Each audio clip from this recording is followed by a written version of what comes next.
After the discussion of market equilibrium, we are ready to deal with a more challenging situation where we have to shift the curves.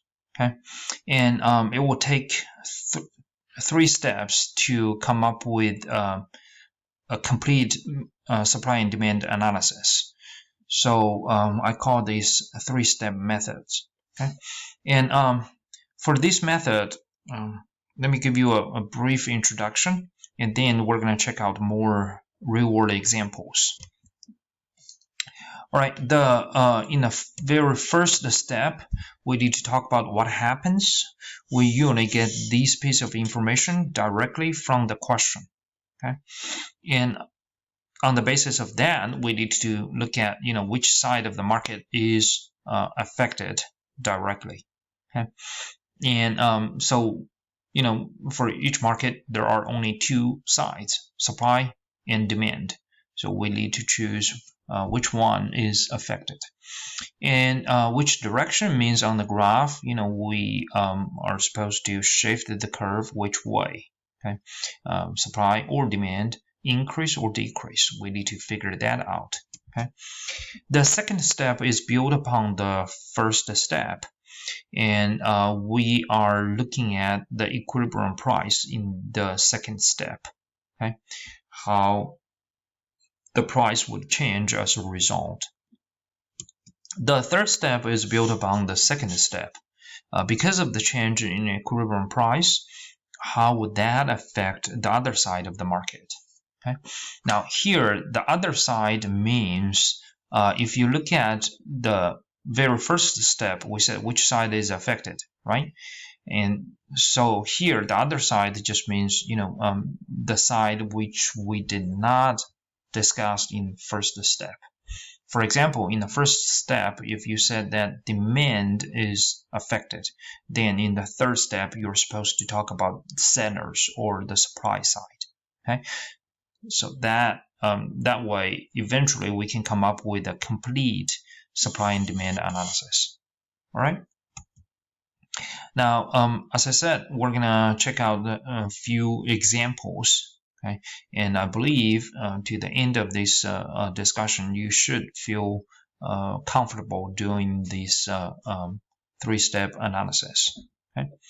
Now, before we jump into a specific example, I would like to give you a practical version of the three-step methods. Okay, in other words, it becomes more straightforward, I hope. Okay, so here, step one, what happens? You need to talk about, or you need to identify which factor in TURLIP is involved in this question. Okay, and because demand and supply get different TURLIPs, so once you figure out your TURLIP, then you should already know it's demand or supply affected.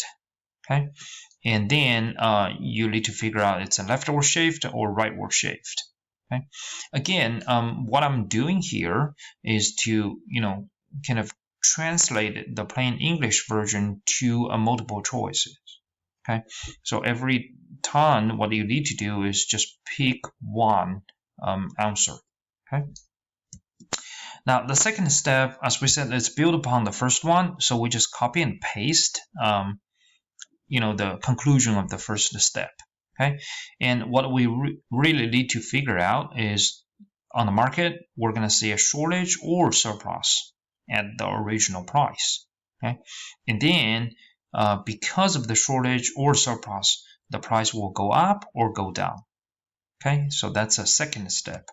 The third step, because of the change in price, we need to figure out it's an opportunity cost or profit that will change. Okay, and eventually quantity demanded or quantity supplied will go up or go down. Okay, once again, every step consists of several multiple choices. Okay, and follow the logic reasoning, you should be able to figure this out. All right, now let's take a look at the first example. This is ongoing.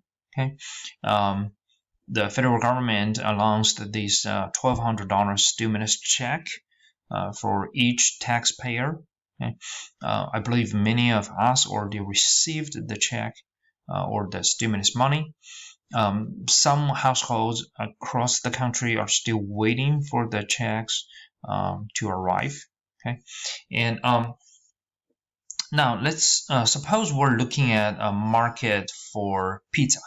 Okay, and see how these $1,200 stimulus check would affect this market. All right, so the first step, what happens is, when you think about this $1,200 stimulus check, which factor in TULIP is related. Here, I would strongly encourage you to pause the video and give yourself a little bit time and figuring it out. Okay.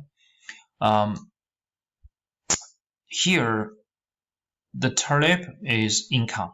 Okay. Now, because of this stimulus check, the income would increase by $1,200 per taxpayer. Okay, and because income is in the demand TULIP, right? In supply, when we look at the TULIP, I stands for input cost, right? It's not income.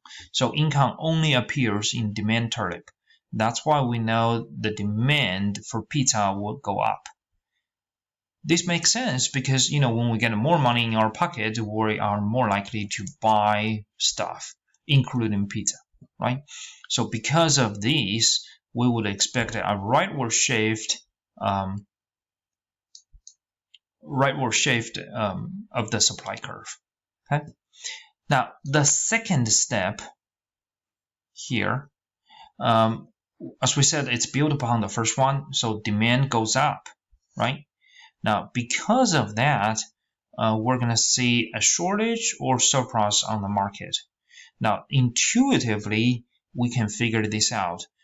For a given amount of pizza supplied, now people are willing and able to buy more, so there must be a shortage on the market, right? And the shortage appears at the original price. Let's call it P1. Okay. Now, if you remember in the previous video, we said if there's a shortage on the market, then the buyers are going to beat up the price. Okay, they would like to offer more to be sure they would be able to buy it. So the market price should be higher as a result.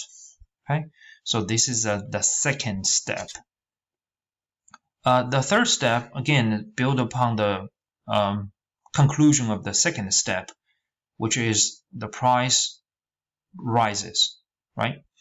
Now here we need to decide which side is the other side. Okay, which side we are supposed to discuss in the third step. Now let's go back to the first step. We already talked about demand. We already talked about buyers.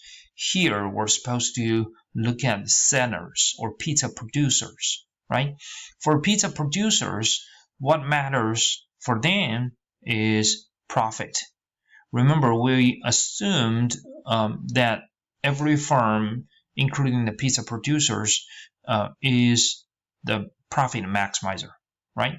So for a higher market price and a given input cost, okay, or production cost, the profit should be higher. In other words, when the price goes up, pizza producer can make more money by selling each pizza. Now, these would increase the selling of pizza, right? Now here we actually have two choices. We can go with the quantity supply or supply, right? We know it's going to be more, right? Or increase.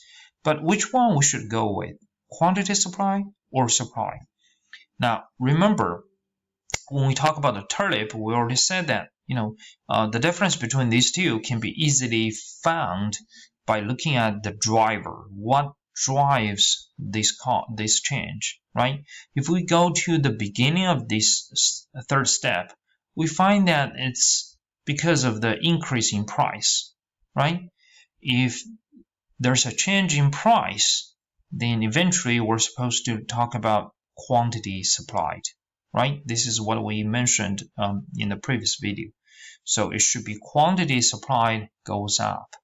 Okay, that's our third step. Now here, let's put the this analysis on the graph. Okay, and as we said before, for the introductory course, the capability of translating the plain English and explanation to a graphical analysis is crucial. Okay, so here the vertical axis is a price of pizza, and the horizontal axis is a quantity. Okay, so this is a market for pizza. Okay, and let's put the original demand and supply curve on the graph. Okay, and the intersection gives us the initial price P1 and the initial quantity Q1. Okay, this intersection point A is the initial equilibrium. Okay, now let's look at these three steps and see what or how are we going to show these changes on the graph. Now, in the very first step, we already said that demand goes up, so there's supposed to be a rightward shift of the demand curve, right? So let's put the new demand curve here, D prime, and this rightward shift, let's label it as step 1. So this way we can build a connection between our analysis and the graph. Okay, so this is a first step. The second step, we see there's supposed to be a shortage. Let's see if that is true on the graph. Okay, and at P1, if we go to here, right, and hit the demand curve, I'm sorry, hit the point A. The point A now stands for quantity supplied, because remember, demand curve already shifted, right? So the point A lies only on the supply curve, right? So this is a quantity supplied. If we keep going to the right, we will hit the new demand curve, and that point stands for quantity demanded because it's on demand curve, right? So here we find a gap in between, and that tells us quantity demanded exceeds quantity supplied because this guy lies on the right-hand side of point A, right? Now, quantity demanded exceeds quantity supplied. This is a shortage, okay? So we do find a shortage on the graph. And as we said, the shortage will push up the market price all the way to the new intersection. Let's call this P2, okay? And we're going to label this increase in price as step number 2, all right? And step number 3, when price increases, we find a higher profit for the producers, so they're going to produce more. And what we could find is we go down to the horizontal axis. We find that at the new intersection, the quantity becomes Q2. Okay, so there's a rightward shift of the quantity. This is step number 3. Okay, again, it's pretty much consistent with our explanation. Eventually, let's label this new equilibrium as point B. So the market is actually moving from A to B. Okay, again, this movement along the supply curve tells us we're supposed to go with the quantity supplied instead of supply. Okay, because we won't end up with a new relationship. We won't shift the supply curve.